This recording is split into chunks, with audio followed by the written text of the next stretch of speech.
Coronavirus strains are still evolving. Here's where the virus is at now and what happens next. SARS-CoV-2 will continue to evolve in various directions beyond the mutation seen in its Delta variant, according to Hamish McCallum, director at the Center for Planetary Health and Food Security at Griffith University. Since the virus's emergence in 2019, the global population of SARS-CoV-2 has accumulated an average of about one mutation every 2 weeks, according to the Next Strain COVID tracker. Writing for The Conversation, McCallum explains that these mutations occur when the virus's genome, made up of around 30,000 nucleotides, is replicated and some of those nucleotides are erroneously replaced. Along the way, some of these mutations confer advantages on the virus, in particular, the ability to produce more cases more quickly, and these mutations are more likely to survive into the next generation because of natural selection. At the moment, the Delta variant offers a clear demonstration of this selective process in action. People infected with Delta carried 300 times more viral particles in their bodies than those with the original Wuhan strain of the virus when symptoms were first observed, according to a recent South Korean study cited by Reuters.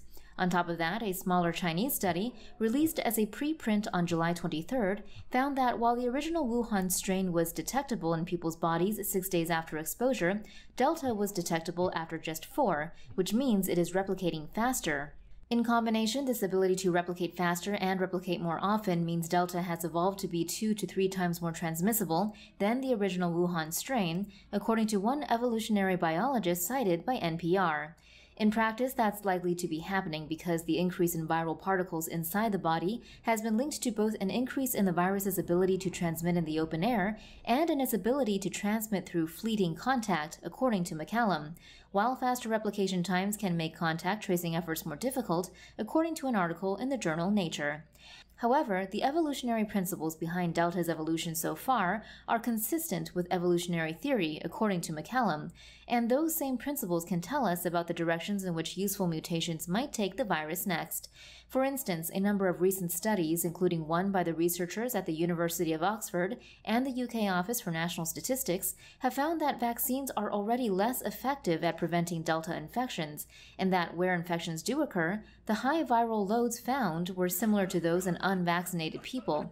With viral particles that evade vaccines carrying an evolutionary advantage, evolutionary theory tells us that we can expect an arms race between vaccine developers and the virus, according to McCallum. Vaccines will attempt to catch up with viral evolution and, as a part of this, we're likely to need regular booster shots designed to overcome new variants, similar to flu booster shots.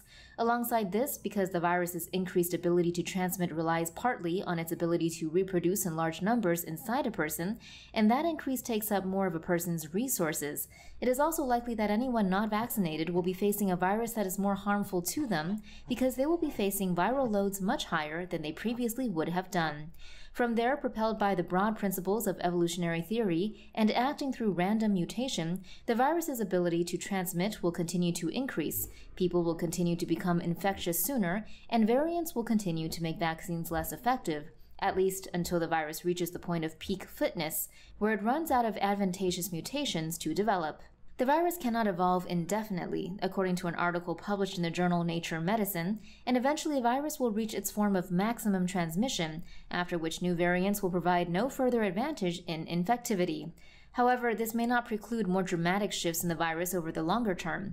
The UK government's Scientific Advisory Group for Emergencies says it is a realistic possibility that the virus could combine different strains, or combine with other viruses in humans, or combine with viruses in animals, and this could cause more transformative mutations.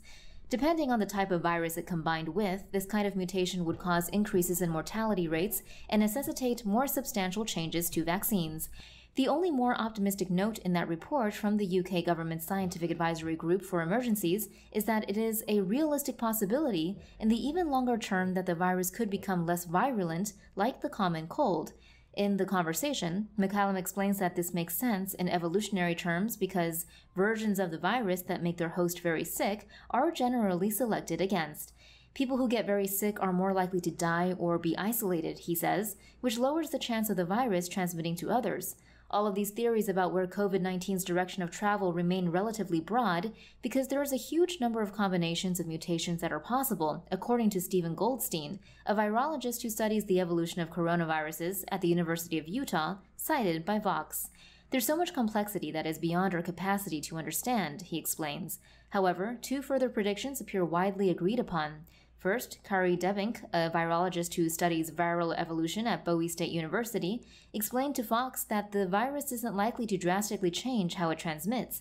At the moment, it's a respiratory virus, and it is likely to remain that way. If you consider a cold virus, you don't worry it's going to start to be sexually transmitted or anything, Debink says. Similarly, it likely won't become predominantly surface transmissible.